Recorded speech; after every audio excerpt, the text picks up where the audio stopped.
Hello viewers, good morning everybody. स्वागत है आप सबका हमारे YouTube channel higher maths for the beginners में। स्टूडेंट्स को बताऊं कि स्टैटिस्टिक्स एंड एनालिटिक्स जो विषय है जिसका सब्जेक्ट कोड AEC 201 है, हम पिछले 2 महीना से इसके हर टॉपिक पर एक वीडियो आपको हमने बतलाया है। आप ध्यान से देखो, डेटा कलेक्शन कैसे करें, सर्वे कैसे करें, साथ ही साथ डेटा क्लीनिंग। इसके बाद हमने आपको बतलाया है कि रिलेटिव फ्रीक्वेंसी कैसे बनाएंगे, सिंपल फ्रीक्वेंसी टेबल एक्सेल के माध्यम से कैसे बनाएंगे, फिर लाइन ग्राफ, बार ग्राफ वगैरह। आज हम आपको बतलाना चाहेंगे यूनिट 3 में जो लिखा हुआ है, determination of central tendencies, particularly range, mean, median, mode, ये सभी चीज एक्सेल के माध्यम से कैसे बनाते हैं। इन सभी चीजों का थ्योरेटिकल ज्ञान आपने पहले भी लिया। आज हम लोग एक्सेल के माध्यम से देखेंगे कि इन सभी चीजों को कैसे निकालते हैं। तो आइए देखते हैं। तो आज का विषय है determination of range, mean, median and mode. इन सभी चीजों को निकालने के लिए ना, सबसे पहले आपके पास कुछ ना कुछ डेटा होना चाहिए। मान लिया हमने आपके लिए डेटा लिखा 3, 5, 2, 7, 4, 9, अगेन 9। तो इतने डेटा आ गए। अब हमें क्या निकालना है? आपको निकालना है रेंज। किसको याद करो? Range is the difference between maximum and minimum values of the given data set. Okay, तो एक्सेल के माध्यम से हमें निकालना है। तो एक्सेल का फॉर्मूला यूज करेंगे, इक्वलिटी साइन कीजिए, उसके बाद लिखिए MAX। ध्यान से देखो, यहाँ पर तुम्हारा MAX आ गया है ना। तो MAX आ गया। अब हम इसका रेंज लिखेंगे। रेंज आपने यहाँ से स्टार्ट किया, यहाँ तक का हमने रेंज लिखा। फिर इस चीज को खत्म कर दीजिए।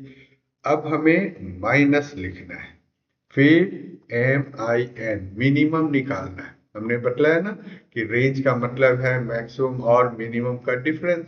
तो मिनिमम निकालिए। मिनिमम के लिए फिर से हम लोग वही रेट सेलेक्ट करेंगे, ब्रैकेट क्लोज करेंगे और इंटर। ध्यान से देखो क्या आंसर है, 7। आप इस फॉर्मूला बार में देखिए, आपने कौन सा फॉर्मूला यूज किया? इक्वलिटी साइन के साथ है मैक्स B2 to B8, ये आपका रेंज है। इतना ही दूर में आपका डेटा दिया हुआ है, माइनस मिनिमम के लिए B2 to B8। अब B2 to B8 में आप देख सकते हो सबसे मैक्सिमम वैल्यू क्या है जी, 9 का है। और सबसे मिनिमम वैल्यूज क्या है, यहाँ से यहाँ तक देखिए 2 का है। सो 9 minus 2 कितना होगा? 7। That's why it comes to 7। मान लिया कि हमारा रेंज रहता, हमारा रेंज रहा होता, यहाँ पर निकालना है। रेंज को आप B8 तक नहीं जा करके B6 तक कर दी, राइट। फिर मिनिमम में भी B8 ना जाकर B6 कर दीजिए। अब जब हम इंटर करेंगे तो ध्यान से सोचो क्या आंसर आएगा। ध्यान से देखिए, it is your answer, it is your 5। कहाँ से आया 5?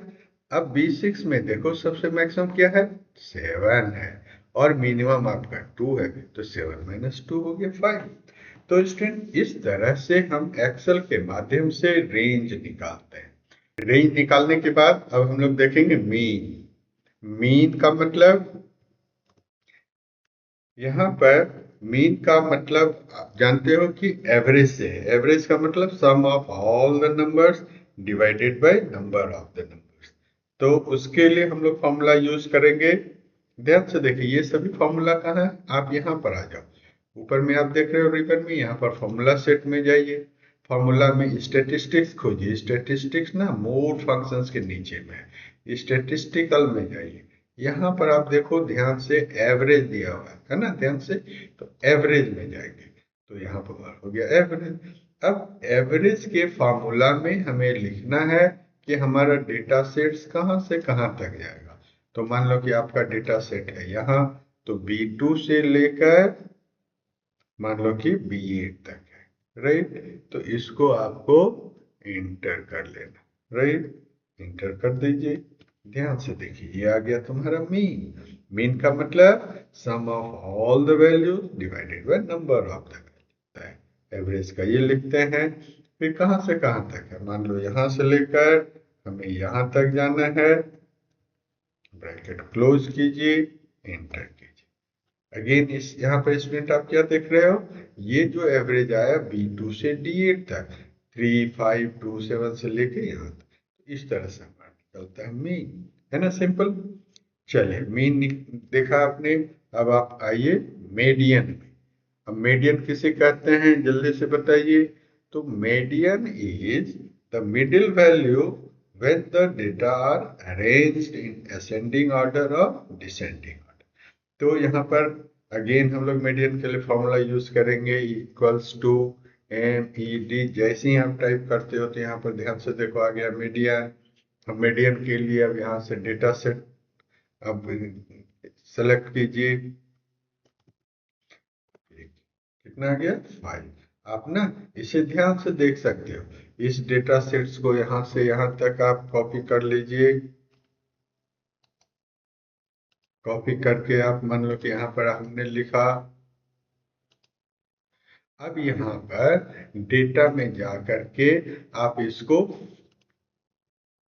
ये कर लीजिए। तो 2, 3, 4, 5, 7, 9, 9, व्हाट इज द मिडिल। ध्यान से देखो 2, 3, 4 तीन वैल्यू ऊपर है, तीन वैल्यू नीचे है। इस तरह हमारा मीडियन क्या कहलाएगा, दिस 5। इसीलिए इसका आंसर हो गया 5, है ना। तो मीडियन कहते हैं कि जब डेटा सॉर्टिंग हो जाए असेंडिंग या डिसेंडिंग ऑर्डर में, तो मिडिल आइटम्स को हम मीडियन कहते हैं, राइट। मीडियन के बाद बात आती है मोड की, MOD। मोड आप जानते हो, मोड किसे कहेंगे, मोस्ट फ्रिक्वेंटली ऑकरिंग आइटम जो है उसे आप मोड कहते हो। दिए हुए डेटा सेट में देखिए सबसे ज्यादा बार क्या आया, तो उसके लिए हम लोग देखेंगे यहाँ से, मान लो कि इक्वल्स टू कर दिया, MOD कर दिया। जैसे मोड करते हो ना तो दो तरह का फंक्शन आता है, मोड डॉट MULT, मैंने मल्टीपल मोड के लिए ये करना है, सिंगल मोड्स के लिए ये करना है। तो जैसे ही आपने सिंगल मोड किया तो फिर इसका वैल्यूज आप करते हैं कि डेटा कहाँ से कहाँ तक लेना है, यहाँ से यहाँ तक लेना है, और एंटर किया, कितना आ गया 9। आप देख सकते हो यहाँ से लेकर के यहाँ तक के बीच में 9 ही एक ऐसा है जो कि 2 बार है, लेना इनका फ्रीक्वेंसी हो गया ना। फिर मान लिया कि हमने एक दूसरा फॉर्मूला लिया, इक्वल्स टू MOD मोड। अब इस दफा हम लोग मल्टीपल लेते हैं, मल्टीपल में फिर से डेटा सेट्स यहाँ से लेकर यहाँ तक हमने लिया, फिर ब्रैकेट क्लोज किया, एंटर किया। अब आप देखो मोड का वैल्यू आ गया 22, 25, 9। इसका मतलब क्या, 9 दो बार आया है, 22 यहाँ भी है, 22 यहाँ भी है, तो ये भी 2 बार आया। फिर 25 यहाँ भी है और 25 यहाँ भी है। तो ध्यान से देखिए ये 25, 25। सो जब मैक्सिमम फ्रीक्वेंसी वाला एक से अधिक वैल्यू रहे तो उसे मोड करते हैं।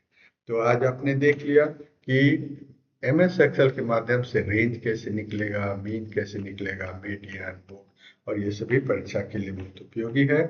थैंक यू, धन्यवाद।